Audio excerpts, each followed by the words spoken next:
എന്താ ജോലി, എന്താ പണി? നല്ലോണം പഠിക്കുക, പഠിച്ചിട്ടോ നല്ല മാർക്ക് വാങ്ങുക, മാർക്ക് വാങ്ങിയിട്ടോ നല്ല പ്രൊഫഷണൽ കോഴ്സ് ചെയ്യുക, എന്നിട്ടോ നല്ല പ്ലേസ്മെന്റ് കിട്ടുക, എന്നിട്ടോ നല്ല ജോലി വാങ്ങുക, ജോലി വാങ്ങിയിട്ടോ നല്ല കൊട്ടാരം പോലത്തെ വീടെടുക്കുക, വീടെടുത്തിട്ടോ ആനമതിൽ കെട്ടുക, എന്നിട്ടോ റിമോട്ടിന്റെ ഗേറ്റ് കെട്ടുക, എന്നിട്ടോ മനുഷ്യനിൽ വിശ്വാസമില്ലാത്തതുകൊണ്ട് ഒരു പട്ടിയെ വാങ്ങി പോറ്റുക, എന്നിട്ടോ ഒരുപാട് ചെടി വാങ്ങി പിടിപ്പിക്കൂ.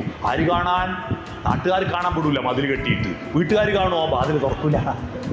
എല്ലാ വീടിന്റെ വാതിലും അടച്ചിട്ടിരിക്കുക. പിന്നെ എന്തിനായി ചെടി വെച്ച് പിടിപ്പിച്ചെന്ന് എനിക്ക് മനസ്സിലാവും അല്ലെ? എപ്പോഴും ഒരു സെൽഫി എടുക്കാൻ. എന്നിട്ട് രാത്രി 9:30 ഗേറ്റ് തുറക്കും. എന്തിനാണെന്നറിയോ? ഈ നായിനെ വിസർജിക്കാൻ കൊണ്ടാക്കാൻ മാത്രം. ഇതല്ല ജീവിതം, ഇതല്ല ജീവിതം. നിരന്തരമായി തൻ്റെ കാലത്തോടും തൻ്റെ ദേശത്തോടും പ്രതികരിച്ചുകൊണ്ട് മുന്നോട്ട് പോകുന്ന മനുഷ്യ ജീവിതത്തെ വളർത്തിയെടുക്കാൻ ഇത്തരത്തിലുള്ള പരിണതപ്രജ്ഞരായ സാമൂഹ്യ പ്രവർത്തകരെ നമുക്ക് മാതൃകയാക്കാം.